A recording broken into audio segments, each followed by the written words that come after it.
զելմներից դուրս ձեր UEFA-ի գործկոմի անդամ ընտրվել է Հայաստանի հավաքականին կամ ՀՖՖ-ին, ինչ կտա բացի ձեր 20,000 եվրո, գրեթե 20,000 եվրո աշխատավարձից։ Դուք հիմա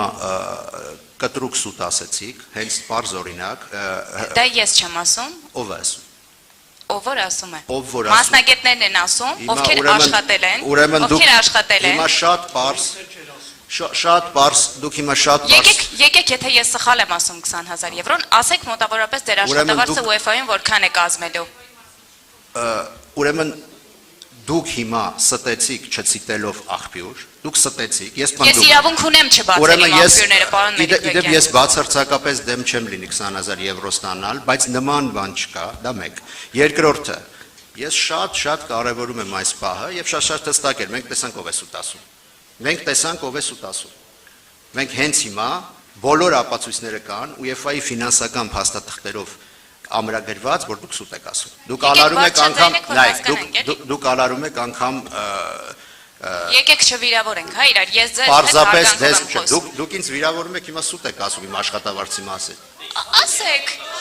հարց եմ տալիս դες Մելիքբեկյան։ Մի հատ թույլ կտա։ Հարգելի լրագրողներ, խնդրում եմ հարցը տակ եւ լսեք պատասխանը։ Առաջին հերթին նույնիսկ ով է ասում, բայց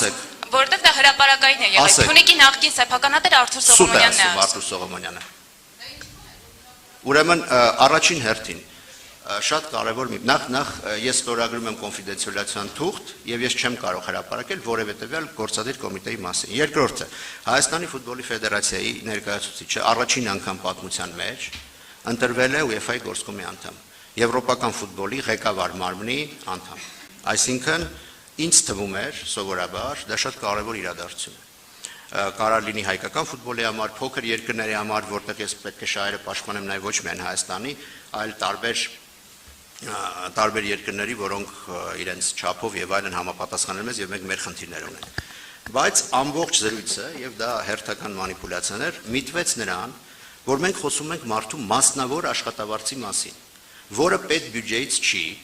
որը չի վճարվում հարկատուների հարկերից եւ մասնավոր աշխատավ։ Քանի անգամ եք դուք որևէ հայ, որ աշխատում է ՄԱԿ-ում, համաշխարհային, չգիտեմ, առողջապահության կազմակերպությունում,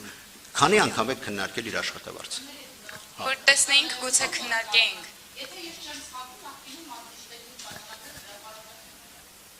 Ես նման բան չգիտեմ։ Սխալվում եք։ Այո, հաստատ։ Հիմա ձեզ դա է հետաքրքրում։ Դուք շատ հանգիստ կարող եք վերցնել UEFA-ի փաստաթղթերը, UEFA-ում նշված աշխատավարձից հանել Շվեյցարիայում վճարվող հարկերը, որը իդեպ ինձ դեռ ոչ մի պաշտոնական փաստաթուղթ չի եկել աշխատավարձի մասին։ Ես դա իմացել եմ նույնպես մամուլից, որտեղ եղավ լրատվամիջոց, որը որոշեց գրել դրա մասին, փաստացի, ոչ թե ասել 20,000 տարեկան, բայց բացի դրանից ես իրոք զարմանում եմ, որ ես բնականաբար երբ որ որոշել եմ ընտրվել UEFA-ի գործկոմի անդամ, ես երբևէ չեմ մտածել, որ այնտեղ աշխատավարձ կա, չեմ մտածել աշխատավարձի մասին եւ մտածել եմ ինչ դա կարող է տալ հայկական ֆուտբոլին։ Հիմա մենք խոսում ենք մի բանի մասին եւ սուտ ենք խոսում մի բանի մասին, բնականաբար այդ թիվը շատ ավելի ցածր է, որովհետեւ այո 20,000 եվրոից, որովհետեւ ես իմացա դա նույնպես մամուլից եւ հիմա դուք այդ նույնը հիմա կրկնում եք եւ երբ խոսում ենք զրպարտությունից ստից, դա հենց այդ բարձ օրինակներ եւ դուք ասում եք Արթուր Սողոմոնյանի ասացների 90%-ը սուտ է, 10%-ն էլ շեղում է իրականությունից որոշակի առումով։ Արթուր Սողոմոնյանը